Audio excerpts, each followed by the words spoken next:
ဤလူသည်ဂျင်ပန်စီမြောက်ဝင်စီစာကိုရန်စီရန်ကျိုးပန်းခဲ့တော်လဲနောက်တစ်စက္ကန့်တွင်စီစာကသူ့လေပင်ကိုရုတ်တရက်လှမ်းညှစ်လိုက်သည်တရိတ်ဆန်ထိန်းသိမ်းဆောက်ရှောက်သူပြေးလာသည်ဖြင့်စီစာကနောက်ဆုံးတွင်လွှတ်ပေးလိုက်သည်စီစာသည်ထိုလူကိုဆုံးမယုံသာဆုံးမလိုက်ခြင်းဖြစ်သည်ဟုလူတိုင်းကထင်မှတ်ခဲ့ကြတော်လဲစီစာသည်ထိုလူ၏အိတ်ကထဲမှဓာတ်ကိုတိတ်တဆိတ်ခိုးယူသွားခဲ့သည်ကိုညီသူများတတိမထားမိခဲ့ကြပေထိုညတွင်လူသူကင်းစိတ်နေချိန်၌စီစာသည်ဓာတ်ကိုအသုံးပြု၍ချန်စီယိုတကားကိုလမ်းတုံးဖွင့်ခဲ့သည်သို့တော်သူတယောက်တည်းဆိုလျှင်အသက်ရှင်လွတ်မြောက်နိုင်မည်မဟုတ်ကြောင်းသိထားသည့်အတွက်သူထွက်မပြေးခဲ့ပေထို့ကြောင့်သူသည်ပထမဦးစွာဂေဟာအတွင်းရှိအတန်မာဆုံးဂေါ်ရီလာမြောက်ဝင်ကြီးကိုလွှတ်ပေးခဲ့သည်ရင်း၏ယုံကြည်မှုကိုရရှိပြီးနောက်တွင်အခြားမြောက်ဝင်များကိုအနိုင်ကျင့်တတ်သည့်အနိုင်ကျင့်ပိုကြတတ်သောမြောက်ဝင်၏လောင်အိမ်တကားကိုဖွင့်ပေးလိုက်သည်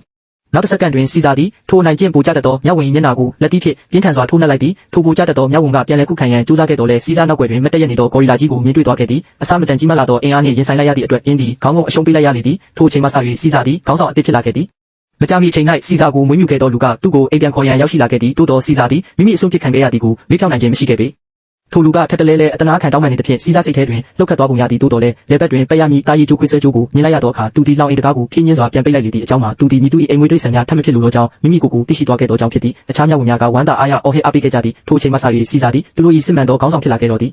ထိုညတွင်စီစာသည်မြောက်ဝင်တိုင်းကိုကုကီမုတ်တစ်ခုစီပေးခဲ့သည်ထို့နောက်သူသည်တစ်ခက်တစ်ချောင်းကိုကောက်ယူပြီးနှစ်ပိုင်းချိုးပြလိုက်သည်